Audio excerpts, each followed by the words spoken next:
Hello and welcome to episode 163 of the Rusty Quill Gaming Podcast. I'm your host and GM Alex, and you're with me today. I have Ben Meredith, Bryn Monroe, Lydia Nicholas, and Helen Gould. And who are you playing? Zolf Smith, Hamid Harun Al-Tahan, Cell Sidebottom, And Azu. I'd like to table a motion that from now on Hamid has to introduce, because he has the leadership feat, the name of every single other character that he's also responsible for every single time, quickly and efficiently. Anyone going to second? I'll start training. Good to know. Hi, I'm Hamid Salad, and this is the Dragonettes. Okay, so... Hamid Harun Al-Tahan, Skrark, Dral, Natan, Tadika, Driak, Sasra, Mick. Okay, when you can double time it, I am going to applaud you on air. Yeah, I'm not there yet, but I'll get there if you really want that. He will rise to your challenge. So, we are going to pick up where we left off, which is everyone making a big song and dance about not wanting to die on the airship, which is flying perfectly well and was technically within tolerances from a certain point of view. Okay? So, I'm trying to give you a restful journey. I really am. No, you're not. That is a lie. That's what it looks like to me. I'm getting you there quicker. That's No. a good thing. Flames are rising. I am going to lay some stuff out on the table now, and we're going to have to go a little bit meta at the start of this episode, and then we can dive into some fun RP and stuff like that. So, Oh no, not meta. this journey, even at your accelerated speed, is going to take a couple of weeks at least. You are making fabulous speed if this can be sustained, like really good speed. However, A, it's quite far, and B, you are going to be travelling across lands that have never been travelled across, and where people who have travelled across die a lot. Sometimes they freeze to death, sometimes the airship just stops working and no one ever found out why, because no one survived to explain why. There are creatures, there are monsters, there is a reason that meritocrats just saw this vast horizon and went, nah. So wait, are we it's cutting fine. through Russia and Siberia? Yes. Right, cool. You are going to be cutting through the northern wastes. You are also basically going to be cutting north of, like, the UK, if you see what I mean. According to Google, it is exactly 6,750 kilometres. There you go. Wow. And yeah, it sort of crosses China, Mongolia, and then huge tracts of Russia. But you end up, I mean, if you take the shortest possible route, you actually end up cutting north over Finland and Norway and Sweden even. You don't even cross Scandinavia, but I guess we may stay slightly closer to civilization and then swing up at the last minute, depending on... But what I am leading to on the meta side is it's a big journey, okay? And as it's a big journey, there is a lot of downtime, which means I'm going to be accelerating time frequently. Obviously, stuff is going to be happening, but at the same time, from a... You know how you don't like the breathe in, breathe out questions from my end? At the same end, if you try to RP every single meal, it will take us 2 weeks. So it's going to be an element of us picking our moments. Fine, I won't do any slow burn romances. Oh, no, they're fine. It's just that what I'm going to do is I'm going to montage them. Montage. It's Yes, you The point can. of a slow burn is that it's 300,000 words before they kiss. You just do a supercut of meaningful glances and skip to the end, okay? Terrible So it's like, fanficker. click, click, click, click, click, and That is an accurate summation. Helen is a ship sommelier, and you're coming at her with this bottom of the barrel, just... You want romance, you can buy it by the litre like everyone else. Oh, this is like the Tesco, like where it says white cooking wine. Yeah, Alex is the economy bag wine of fan fiction. Grape-flavoured alcohol, that's what we're all going to be on. You're vodcat. So, with that in mind, I would like to know, at the start, before things develop and so on, a basic statement of intent from everyone about what, if there's anything that you want to be achieving, either as a player or a character over this journey. So I will give an example. For Carter, it will be, don't get caught, Oh no. Yeah. as a hypothetical. Oh, yeah.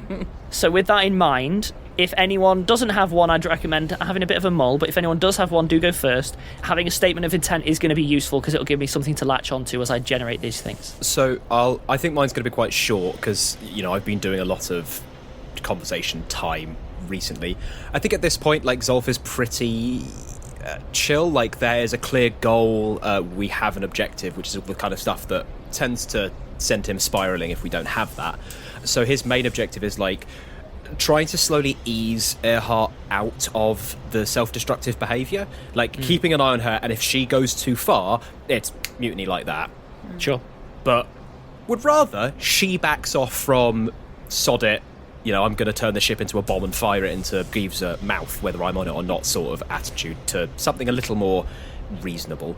But other than that, like, for other people, Zolf is, like, seems a lot more content and open to talk and things. Like, he's not being horribly standoffish or weirdly grumpy or anything like that. Understood. Anyone else? Azu is probably going to join in with Zolf on keeping an eye on Earhart, because Azu thought it had gone really well, and then Earhart just went off the rails, and now Azu's like, oh dear, maybe we should have picked someone else out of the squad. Well, to be fair, out of the one person that we had the option to pick, right? Yes. However, I don't think anyone has actually told Azu about the mutiny plan. So for her, it's just this is fine. Everyone else just doesn't notice how bad this is. That's fair, actually. Yeah. Ben had forgotten that, but I will bring Azu in to this as of. So that's maybe the one conversation. Like, I was thinking it would be an interesting character choice, and you're like, oh, paladins won't be down with a mutiny. No, but it's like a self-care mutiny. It is. Oh yeah, It's less of a mutiny and more of an intervention. I'm saying that would be your thought process. Azu would totally mutiny. No. Like, I think genuinely, like, Zolf.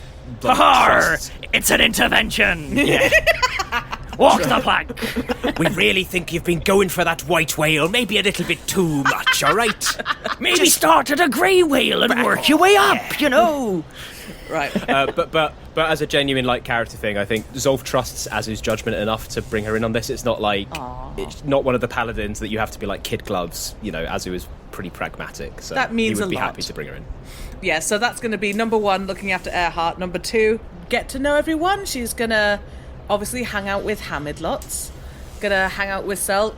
Naturally, she's going to be hanging out with Zolf, because they're both sort of surreptitiously watching Earhart, like, in shit. Is there lots of, like, us sitting on a bench both reading a Campbell novel and then we're both, like, looking over the top of it, like, We've cut little holes. No, you do not cut holes in... do not disrespect Campbell like that, okay? How dare you? Okay, I take it back, I'm sorry. But yeah, and she's going to try and get to know Barnes and not Carter, and also the rest of the crew. Maybe not the smelly old man, but Mr. Big Arms and the singing lady. Smelly old man might be nice, not a romantic interest, but he might be a lovely, interesting individual. Azu shallow, canon. Yeah. No! Well, you said dare. you didn't want to get you know, what we've seen in text, like the textual facts are, you know, piling up here. I'm not making accusations. I'm just spitting truths. So I wrote down to Sigif's smelly old man chews tobacco. I mean, that is an accurate description, I think. Yep. Don't get me wrong. I'm not saying it's going to be an easy win. Like, he's not necessarily someone who I would immediately try and make a pass at. But who knows? Okay, I'll revise. She will attempt to talk to him, but we'll see if if he continues being taciturn or not. In which case, then I got 2 more party members left to account for. Sel is going to be extremely unsubtly concerned about Earhart. Like, Sel is pretty convinced that this attitude will get them killed extremely quickly. This is not a wait-and-see situation. But at the moment that Earhart is, say, asleep, or when Sel does not need to be worrying about that, over the longer term, they're extremely interested in getting to know people and hearing more of these juicy backstories. Because, whoa, these people have been busy. Like, Sel thought they had stories, but whoa! This is some good stuff. It feels like you fit 5 years worth of stuff into into all of 3 days. This is a lot. There's a lot to hear about, and you know they're here for it. And yeah, polishing their draconic and being very friendly with the kobolds. I'm going to tell you now. By the end of this journey, you'll be fluent. I mean, they probably already are, by like mechanically. Mechanically, you're basically there. In which case, then that leaves Hamid. Hamid is going to mostly avoid Earhart. He has no interest in trying to appease another racist in his life. There. He is, however, going to watch for how she is treating the kobolds. And if she treats them with disrespect or, cruelty, he is going to step in and, he kind of has an itchy trigger finger. He might, if that kind of goes wrong, he might need to be restrained because he's on a bit of a hair trigger with the potential for her to mistreat the kobolds. And for somebody who can cast Scorching Ray, woof. Yeah. Now, Bryn, just to be aware, you may not have considered this, but with air travel the way it is, if someone was to, for instance, lose their temper, it could be really bad for the party, and it could even lead to a party split. So, just keep an eye on that. Don't be that guy, I don't know anything about what's going on here. You don't even get to blame it on Grizzle, because it was Zolf, and history's just gone full circle. Oh, yes. Oh, yes. Other than that, Hamid is very keen to have some proper socialising time in a lower stress environment with everyone involved. Given previous conversations with Barnes and Carter, he's not really interested in getting to know either of them terribly much better, but he is interested in getting to know all three members of the party better, rebonding with Zolf after, some tense times and that all the time apart. He wants to hear all about what happened to Zolf in the 18 months. Reaffirming his bond with Azu and just getting to know each other better because they care about each other a lot, but they don't necessarily know each other's past that well. Yeah, true. And he is really wants to make better friends with Sel because they've had an awesome time working together, and he's very excited about blowing stuff up together. Basically, once they're back on dry land, as it were. He'd like to get to know the crew, the other three members of the crew. He doesn't have any particular. He's not particularly more interested in any one of them than the others, but he wants to know them and understand them a bit, especially because of the risk of potential mutiny. He'd like to be able to kind of understand what might happen and how they might feel about it. He's also keen to get to know the kobolds as individuals. What he'd really like to do is, if he's got multiple weeks, is to encourage each of the kobolds to become more of their own person, so they're not so interchangeable, so they're not necessarily, right now we do refer to them, and we probably will continue to, as just the kobolds, as like a homogenous group, but he'd like to encourage them to have, a bit more individuality and to express that, and he'd like to basically coach them to have a bit more self-belief and self-confidence in the way that Skrark does, because Skrark is very much his own person now and frequently disagrees with Hamid, and he'd like the other kobolds to feel confident enough to do the same. Can I, before we underline, given previous rules I had about no romance for Sasha, that Sel is very not held by that rule. Understood. That's not a barrier. In fact, they have very few barriers. Okay, thank you for that, everyone. That is a lot of things that I can now sabotage. I appreciate that. Okay. With that in mind, then... Can I just remind you of the Alexander J. Newell quote, part-time nightmare merchant, full-time sweetheart? I know. I will be holding you to that, or lie. sue you for false advertising. I know what I wrote. In fact, You are not part-time. you are not part-time anywhere. What you have is a double life. Jobs. That is an accurate statement. That, in fact, Overtime nightmare mention. In fact, that when I wrote it, I was like, this is a lie, and then did it anyway. So, I am going to say a couple of things on the first couple of days. There is no chance for any kind of social interaction whatsoever, because Earhart is drilling everyone into a crew, and that includes the 4 party members. Yeah, that makes sense. You do not have a say. There is no capacity for passengers on this vessel. Yeah. As such, all of you are being worked hard. She is not... Sorry, just speaking of hard work as well, I've realised we don't necessarily have a ship's cook, and I'm going to do as much of that as I can do while still being an effective first mate. Understood. Sel can... I mean, it's alchemy, basically. It's like basic alchemy. It's alchemy. Sometimes your cakes explode. Sel, what is this? It's an efficient casserole. Okay. So, what that means is everyone is worked hard and, hit the hammocks asleep for the first couple of days. What I am going to do is something that I've never done before. Everyone gets a free skill rank. Ooh. Profession, airship crew. Ooh, I don't like that, because that implies that profession sailor is less effective because of the existence of an alternative. Oh dear. So, what that does mean is I would like people to, this is strictly for fluff, don't worry, I'd like people to pick a proficiency in terms of what is the bit that you're most responsible for. However immaterial it is, like, even if Hamid is just, you're going to be stitching a lot of sails, I don't really care. But what is the thing that you end up being best at out of the group, or at least having a penchant for? Hamid takes to navigation. He spent his first year at Cambridge University studying mathematics before he switched to magic.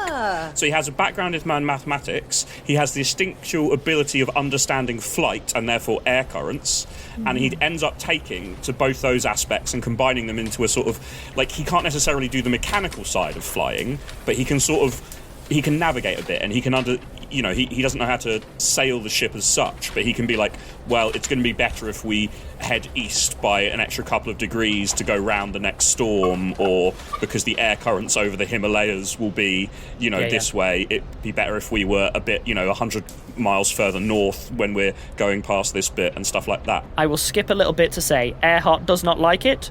She initially grills you and second guesses you to the point where you're just going to snap, and then eventually begrudgingly has to start backing off as more than once you're correct. So not in the case of, like, you've completely shown her up or anything, but enough that she at least backs off. I'm not going to be particularly combative with her about any aspect other than how she treats the kobolds. So, like, the first few times, I'll press my point a little and then back off, because I don't want to create a confrontation, but I'm very, very much not going to let her get away with mistreating the kobolds. That's the one issue we might snap over, but any other issue, Hamid is more likely to back down. Like, he'll make his case clear. He'll be like, this is what I think, this is what I've calculated, I'm pretty sure, but if you disagree that strongly, then you are the captain. If you see what I mean? At no point has she ever demanded, like, overruled you when you know you're right. Yeah. But what she has done is go and check your working, and then you'll check your working, and then she'll go check it again. When it comes to the kobolds, if I'm honest, the kobolds are treating Skrark as basically first mate. To be clear, Ben, Skrark is not creating any issues with Zolf. Oh, I didn't expect them to listen to me. I mean, I don't actually share a language with them, so it's quite difficult to... That's fine. Their Japanese is improving. I don't speak it, so cool. Okay, in which case then, anyone else? Roles. Zolf, you've already covered, obviously. Sel will be chief engineer, I assume. That's fine. I assumed as much, I just didn't want to presume. Yeah. And Azu? I've decided she'll be good at, like, reading the skies for, like, upcoming storms and weather and stuff like that. Okay. Give me a second to parse that. So, like, provides the data that Hamid then crunches. I mean, it sounds like a lookout to me. Storm seer. Well, what's the name of the person who's in, like, the crow's nest, right? They do lookout. have a lookout. Right? Yeah. What I've written is weather girl. Wouldn't you like to know? Now I'm seeing you as Karen from Mean Girls, and there's a 30% chance that it's already raining. Azu, what do your orc eyes see? Well, there's a cold front coming in on an easterly wind. Okay, I'm going to make that lookout because there's a common misconception that the lookout is just meant to be there to, like, spot land and stuff, but that was originally their goal. Yeah, weather girl / lookout. Just like the idea, because we're shipping, you're doing the shipping forecast. Gale increasing to 10. Yeah, Moderate. because to me it makes sense because she would have had to, like, keep an eye on the farm for, like... Yeah. It does scan, it's fine. Although in this situation, the shipping forecast with Azu is far more likely to be Hamid tumbling, Zolf prominent. Rude. I don't read that, Campbell, in public, all right? That's a private Campbell. Yeah. Okay, in that case then, I'm going to say 3 days into the journey then, Earhart has been keeping herself to herself apart from giving instructions. I forgot one and stuff. other thing. Oh, go on. Mm-hmm. I want to get to know Wild better. He's here too, and I want to understand what happened to him, the poor man. So, I am going to say that for the first 3 days, there is no opportunity for any of this, to be clear. Like, you are being run ragged, but for what it's worth, despite being a problem, she's a good teacher, Earhart. She teaches well, but she doesn't suffer fools. So, at the end of the 3 days, Earhart summons everyone on deck to have a sort of party-wide discussion. The presumption, by the way, here is that there is not an autopilot, so someone's manning the helm, but it's literally everyone can hear, it doesn't matter. So, with that in mind, Earhart summons everyone together, and Zolf will have been warned about this. She's basically needing now to do a mission briefing with everyone about what to expect, problems to anticipate, and so on. Mm-hmm. Okay, everyone. Thanks for coming. I'll keep it brief, as always. couple of things on the manifest, obviously. Please don't head into the cargo bay. I know a couple of people have been poking around. A lot of things in there will explode. Please don't do that. Anyway, we're here to talk about what's going to be coming on the horizon, figuratively speaking, of course. And part of that is discussing the dangers that are inevitable and the dangers that are probable. So, you'll all know that we're traveling somewhere that people either don't go or shouldn't go. As part of that, we are likely to encounter freak weather systems, unusual creatures, and extremely high levels of magical distortion. It is a known fact that magical distortion will affect the ship's systems. There is a chance we may need to put down, do repairs, and set off again. I have flown in this region previously, in the outskirts. The fact that we have... She gives a sort of begrudgingly appreciative nod to Zolf. The fact that we have a spare elemental is going to be a heck of a useful situation. The fact that we have 3 is going to mean things are a lot more stable. But we are highly likely to encounter things. This is not going to be a straightforward journey. Does everyone understand me? Oh, yeah. Yes. Aye. Right. I mean, what probable and possible dangers should we be expecting from you, Captain? And if just, I mean, for clarity. I feel I've made myself clear previously. We have a primary objective and we have a secondary objective. Our primary objective is to reach Svalbard. We do not sacrifice the primary objective for the secondary objective. The secondary objective is we kill Guivre. To be clear, if it's possible to pursue our secondary objective and at the same time not endanger our primary objective, I expect you all to continue with the work. Rest assured, I'm not going to sacrifice the primary objective for the secondary. I'm not a poor captain. Should you have any further concerns, I have a first mate, that's why they're here. Aye, Captain. Thank you, Mr. Smith. So, in terms of preparations to be made, Cell, I expect you to be working with Zolf in terms of getting our systems as resilient as possible, specifically from magical interference. Azu, you seem to be having a predilection towards lookout. Keep an eye out for unusual weather systems. I want to know if there are any fogs immediately. Okay. Hamid, we are going to have to tread a fine line between an efficient navigation route and a safe navigation route. We are going to be having to take a few unusual wiggles. You need to trust my judgment when I lay these out to you. I don't need to explain myself to you as to why we are taking this route. Aye, Captain. Good. I will, for the sake of speed, say she gives out specific stuff for other crew members as well, but I'm not going to lay them all out because otherwise I'm just going on and on and on. At this stage, I don't think there's much more to address. As always, any problems you can approach Zolf. That's all for now. Your training is going to be reduced. You may take leisure time at the appointed times. She then turns around and starts heading off to her significantly reduced captain's room, which is basically a hammock and a desk. Mr. Smith, I expect you in my cabin in 5. Aye, Captain. She heads off. The rest of the crew. There is a thing that has started happening, which is that everyone in the crew has a tendency, after any time that Earhart's been doing a thing like this, to make eye contact with one another and go... and then go about their work. There's just a shared look with everyone on the ship, and then everyone goes about their work. Well, that wasn't reassuring. I'd say it's an improvement. She Could have been a lot worse. very much going to get us killed if she thinks that taking the ship to the edges of its tolerance to launch is, and then saying that we can't challenge her on these unusual wiggles, quote unquote. What's to stop her taking us on a wiggle that makes us intercept Guivre? Our collective judgment. I'm hoping that the launch was a one-off. I suspect it was.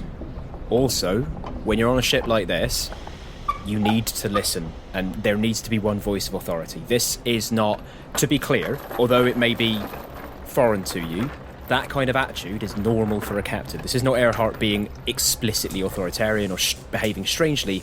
This is just normal. This is how it works. I have spent time on ships, Zolf. All right. I've travelled and I've worked in groups. I understand that it's about trust. When someone has behaved erratically and appears to have an overriding objective that does not fit with what would keep a group that includes people that we have responsibilities to safe. That is what has me concerned. That's completely fair, and I have... Do you trust me? Yes. Sel kind of pauses for a second and looks at you for a long time. Like, Mr. Smith, you have occasionally been overly aggressive and occasionally curt or even rude, but I do believe that the ways that you have acted have been fair and proportionate and sensible. So, yes, I trust you on this. That's fair enough. Well, I will deal with Earhart. Okay. Well, if you need backup. Oh, I want backup. I'm not saying I'm going to deal with it alone, but if you need somebody you can trust, if I can be that person, I will be. That's kind of my role as first mate. Earhart is our only option, but that doesn't mean that I will follow her to our deaths. It feels to me like being back in the air is starting to mellow her out a little, maybe, but she's still obsessed with her goal. But if what she says is true, and I don't have any reason to doubt that right now, I think we should be okay. And all of us have different areas of oversight. You know, if it comes to, a crisis situation, as Zolf says, we're all going to follow her orders, but, in the grander scheme of things, each of us has our own ability to contribute to this vessel and to the decisions made on it. And if any of us feel that she's genuinely endangering our lives completely, then that's, we will be forced to act. But hopefully it won't come to that, I guess. But I do share some of your concerns, Sal. As do I, to be clear. I need to go see her. You've got this. But, yeah, all right. And I'll go. Okay, so heading to Earhart's cabin. Yeah. As you head into the cabin, Earhart gestures you inside. Lock the door. Right. I'll lock the door. There is enough space for you to sort of both be in there, if not comfortably, then at least, sensibly. You're not in each other's grill or anything. Yeah. Mr. Smith. Captain. You've proven yourself previously. I've seen you at your worst on your last journey here. You're a lot better than you were, and God knows I've got reason to trust you. I think there's going to be a mutiny on this vessel, and I need you to help me keep it down. Right. I think I'm going to have to roll a bluff, right? That's only fair. I'm going to take a break there, and then we can deal with it. Okay. Welcome back. Give me a... Yeah, bluffs probably... If there was ever a chance for it, now's the time. Oh, boy. Oh, I mean, it still might not be good enough, but 17. I don't know. Let's find out It's about together. as well as I can hope to do, so I've done everything I can. Deliver and you'll see if it works. Right. You know you rolled high enough that you didn't tank it. You know you didn't tank it, so you don't have to be like, me, I'm no mutiny. Yeah. Mutiny who? Me? No. So you know you haven't botched it, but I can't. Yeah. I'm going to, through RP, let That's you decide. Fine. I am giving a reasonable account. Whether Earhart believes me is up to you. Yeah. Oh, right. Okay. Really? I mean, I can't imagine it would be from... Who are your suspects? Fair enough. Well, it's hard to tell. I know that Kiko will follow orders to the end. There's a history there. I won't go into it. In terms of your lot, I don't trust Sel. And I think that out of all of them, Sel is the one most likely to push for a pragmatic solution. And I suspect that if Sel were to try and take command, they may be able to get, say, Barnes on side, possibly Carter. As for Wild, I mean, I suspect he wouldn't miss an opportunity to be an ass. Yeah, that's fair. I just have to, of all the things that Amelia has accused Sel of, it's finding a pragmatic solution. One thing they have never been guilty of in their life. Yeah. In terms of people that I trust, that leaves you and Kiko, Zolf, on the entire vessel. All right. Well, may I speak freely, Captain? Sure, why not? Well, you haven't exactly done much to earn these people's trust, have you? I'm the captain, I don't need to earn trust. But then you have to worry about a mutiny. Also, hang on a minute, that is not the Amelia Earhart I knew. Yeah. That lands, and she turns and goes to the desk, pulls open a drawer, it's empty, and then slams it closed again, seemingly angry. Yeah, no drinking. Now, I understand. I understand what you're going through. We have had this conversation before. It hurts. And it's terrible. But if you're sad about, in your mind, needlessly endangering people's lives and getting them killed, why do it again? You keep saying the word needlessly. You said that to me. About your original crew, you said that to me. Yeah, what we're doing now, that ain't needless. Do you really, really think that? And I say need in a wider sense than your personal vendetta. Because that is between you and a big old dragon. That ain't with us. Right? You're dragging other people into your personal stuff, into your baggage, right? But we've got a bigger objective here. I don't think... We are literally trying to save the world. And there are not many times you can say that, and that is not a massive overstatement. But right now, it's true, okay? So, as captain, you have a responsibility and a duty of care to your crew. So you need to, shape up. Be a captain. In what way am I falling short of your towering expectations, Mr. Smith? Losing the trust of your crew. You can't just rely on me to hold people together. I'm going to try. I'm the first mate and that's my job. But if a crew doesn't trust their captain, if you didn't trust your captain, and they tried to get you killed, would you mutiny? You're asking the wrong person. Fun fact, I've never actually been a crew member. Maybe you should try it sometime. Might change your perspective. So what do you propose? As fun as these abstracts are, what do you actually propose? What I propose is that you work a little more on your interpersonal skills. I'm going to go ahead and I'm going to hold these people together. I'm going to do my job. But you got to do yours. That's what I need from you.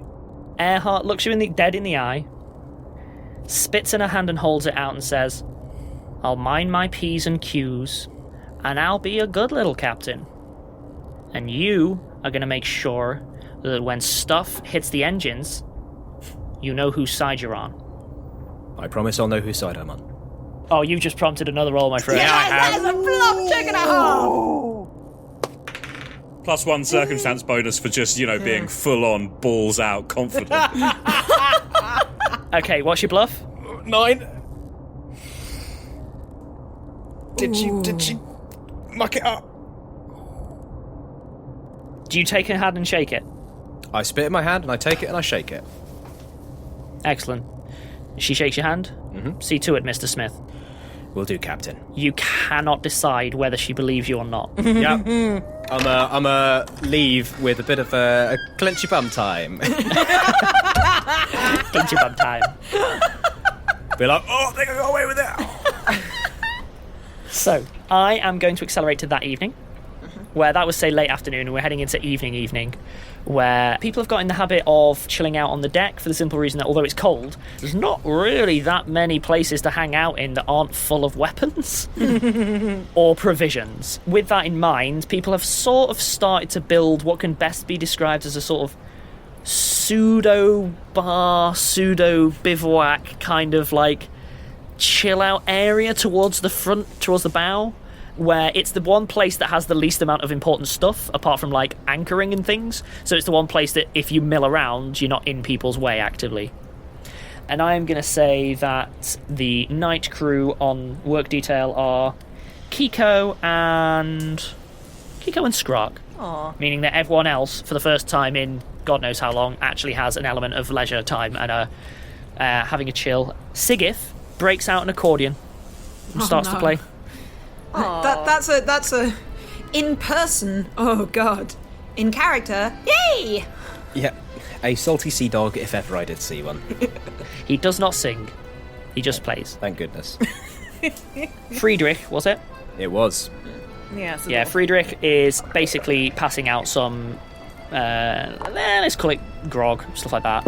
It's watered down because you've got a long way to go, but yeah, it's okay. So is the question here, do we have, basically, we've got a bunch of rubbish booze, but we have none of, like, the captain's reserve booze? Effectively, yeah. If you want to engage with people on a social setting, now's a good time. Azzy sets up a dartboard. Nice. Good shout. And she just sort of looks at them in general and she's like, shall we have a game? You alright? I think I'd rather I'll just Sellers. I'll give it a go. In there. Have you played before? Yeah, once or twice. All right. Okay. He was clearly in the college darts team. Friedrich steps up and kind of stands awkwardly, doesn't say anything, but implies that he would like to get involved. Excellent. I think, actually, given that Sel is backing out, I will also back out and go sit with them, and not necessarily immediately start a conversation, but with the intent to later on, I think. Just Sure. chilling. That's fine. Vibing. Okay. Azu gives Friedrich the first start as a gesture of let's be friends. Okay. Is it a normal-sized dart? I mean, they're big enough that Azu could also hold them. Okay. It still is dwarfed in his enormous hands. Again, pardon the unintentional pun. His hands are to Azu's hands, as Azu remembers, like, her father's hands when she was young. Are they mechanically large hands? Yes, they are. They are massive. They are his hands basically brush along the floor as he walks around. So he has a large God. creature's hands on a medium size, or arms on a medium-sized body. He has. I didn't want to go down this route for obvious reasons, but to be clear, he has a sort of orangutan vibe in terms of like arm length relative to body, but they're not thin. They are built. They're like that dude from the Umbrella Academy. Yeah. And they are covered now in warped tattoos. You get the impression that they might once have been good tattoos and they have been just stretched out of shape. So something like an enlarged person that went wrong, maybe, sort of thing. Like, I'm not saying that's the reason, we- but that could be. Yeah, right. We knew that it was an exposure to a magical field, right? Yeah. He starts to throw, and Breaks the board in two. is rubbish. Aw. Yes. I never was any good at games. Well, the point isn't winning. It's having fun. How about we have two teams, and Azu like divides everyone into teams. Is Azu loving it as much as Helen obviously is? Yes. Hamid has the opposite problem to Friedrich in that the dart is really big in his tiny hands. To throw it like a javelin. He's reasonably good at throwing it accurately, but it doesn't always embed itself into the dartboard. Oh, no. Because he can't throw it with enough force. I'm really glad we're not filming this because it would take so much clever editing and forced perspective. Is Wild there, Alex? Wild is there, and he is quietly observing. He has a notebook in hand and is writing in it. He will not join in. Oh. Well, Azu does offer. He politely declines. Where are you from originally, Friedrich? It's not a Japanese name, I guess. Me, no. Germany originally, but times change. Been travelling a long time. Longer than most, further than most. How about you? Well, yeah, I grew up in Cairo, but spent quite a long time in London and England, and then all over the place for a little while before we ended up here. Done a journey like this before? No, we flew with Earhart once from Paris to Prague, and I mean, yeah, the longest journey before that was probably Cairo to England on a ship. Nothing quite like this. I don't know how many people have ever done anything quite like this. What about you? He reaches out and pats you on the shoulder with a hand that takes up most of your torso. Don't lose that optimism. And he heads over and sits for someone else to take their turn. Barnes, how about you? What? Have I travelled? No, it's your go with the darts. Oh, right, yeah. What, you want an intimate backstory? No, never. Shut up, Barnes. Barnes is pretty good. He's not showing off. In fact, you get the impression he's probably holding back a little bit to generate some goodwill. He's quite good, even so. This is not even 10% of my power. There's an awkward moment where someone asks him a question, he turns and answers the question and still throws the dart exactly where he wanted to, and then catches himself and throws the next one slightly rubbish. That kind of thing. Okay, so Azu's going to try and start a conversation with Barnes because, like, they haven't really spoken since, to my memory, since they were in the cell together. Oh yeah, they all got absolutely smashed and then basically never spoke again. Yeah! Like, Barnes just went to sleep on the stairs. University days, really. Yeah. I'm just saying, Azu, that you're the kind of friend that you only have, when we're drinking. That's the thing we have in common. Oh my god! No, I hope he doesn't actually say that. He doesn't. No, absolutely not. No. Thank God. I am dealing with enough horrible, horrible demons on this journey without introducing those. Okay, so Azu says, so, you used to be commander, an admiral, something... Little difference between the two, Commander. What was that like? It was really nice being certain about everything all the time. Makes things easier, I'm told it's a lot like faith. I mean, I'm not a god person, but there's something to be said for knowing that the thing you're doing is right because it is right, it is. Because it's built in. I agree, that is a very good feeling. All of this cloak and dagger and suspicion and... it gets a bit much. Mind you, could be worse. Smells a lot less on an airship than it does on a water vessel. Fun fact for you. Good.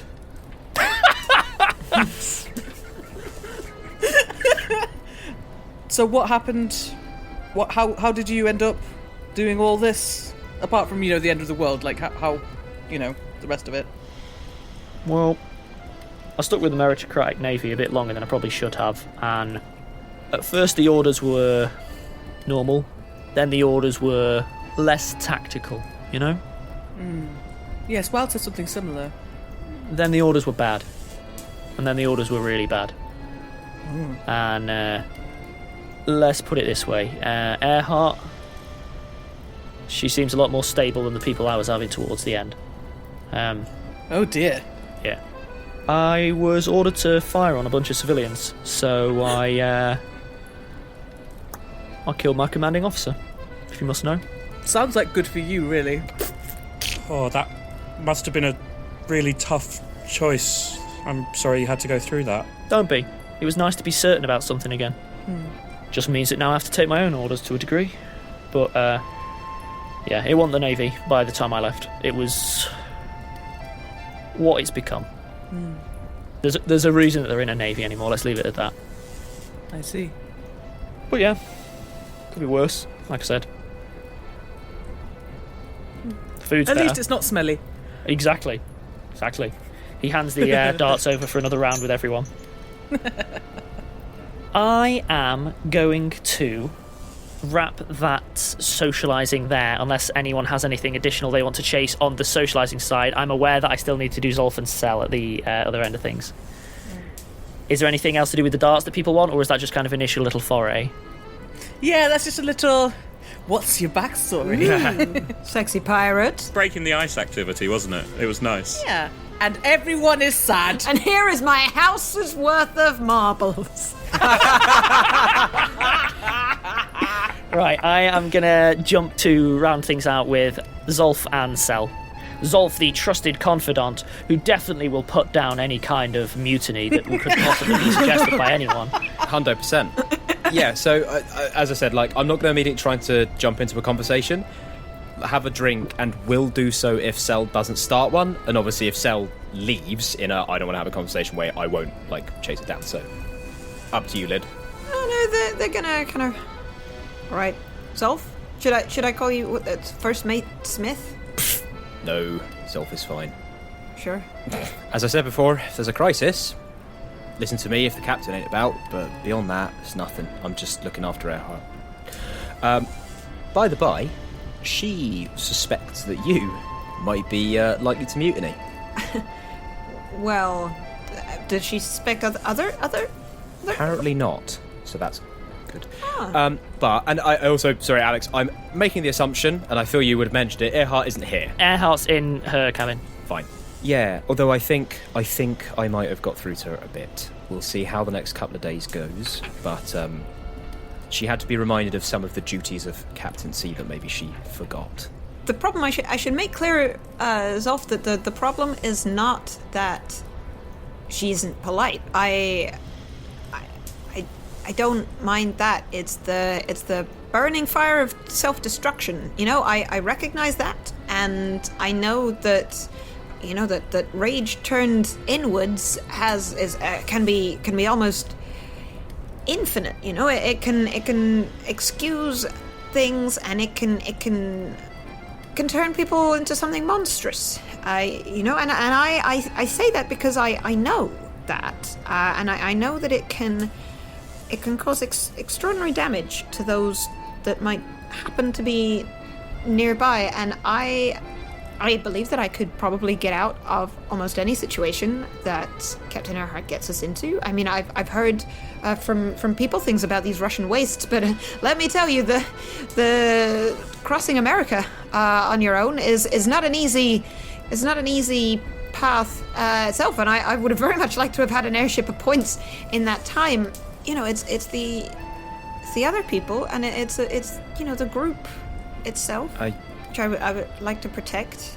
I'm not going to pretend I know exactly what you're talking about, but I have my own version of that, and I understand where that can come from. That is what I had a conversation with Earhart about, not about being more polite, but about allowing other people to be consumed by your own self-destructive tendencies. So we'll have to see how it goes. I'm not saying the problem is resolved. I doubt the problem is resolved, but hopefully, again, another incremental improvement. And I also want to say that your assessment of me earlier is pretty bang on, and I'm sorry about that. I think when we're all under stress, Zolf, we can do and say difficult things, and I know that at times I'm almost too lighthearted. I understand that. The crackle of electricity is a beautiful and wonderful thing most of the time, but sometimes you can be too energetic and bright, and that becomes a problem. And so I understand that may have been difficult for you in its own way, and I am glad that we've had this conversation. Me too. And that we can move forward together. I respect you, Zolf, and I'm looking forward to getting to know you more. Yeah, me too. And on that, I think I'm going to end the episode there rather than with an explosion. I don't know if it's the right call, but I want to try something new. It's an explosion of emotion! Whoa! I hate it. Okay, something explodes. The ship explodes with everyone in it. That's the only, Maybe the real explosions were the friends we made along the way.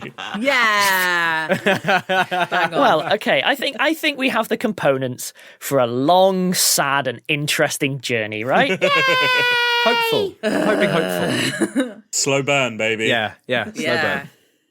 Gonna have a kit at the end.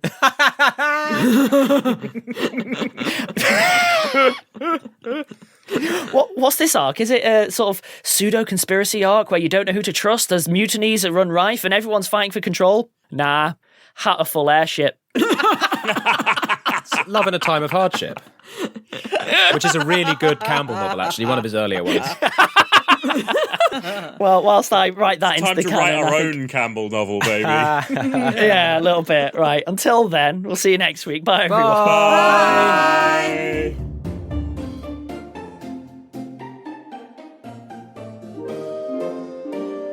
Rusty Quill Gaming is a podcast distributed by Rusty Quill and licensed under a Creative Commons Attribution Non-Commercial Share-alike 4.0 international license. Today's episode was directed by Alexander J. Newell and produced by April Sumner. To subscribe, buy merchandise, or join our Patreon, visit rustyquill.com. Rate and review us online, tweet us at The Rusty Quill, visit us on Facebook, or email us via mail@rustyquill.com. Join our community on the Discord via the website or on Reddit at r/rustyquill. Thanks for listening.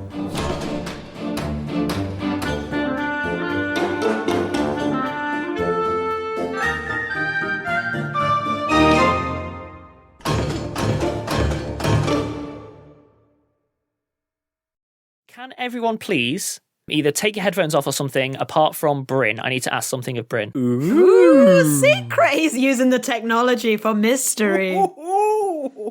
Editor, you may want to cut this anyway. Bryn.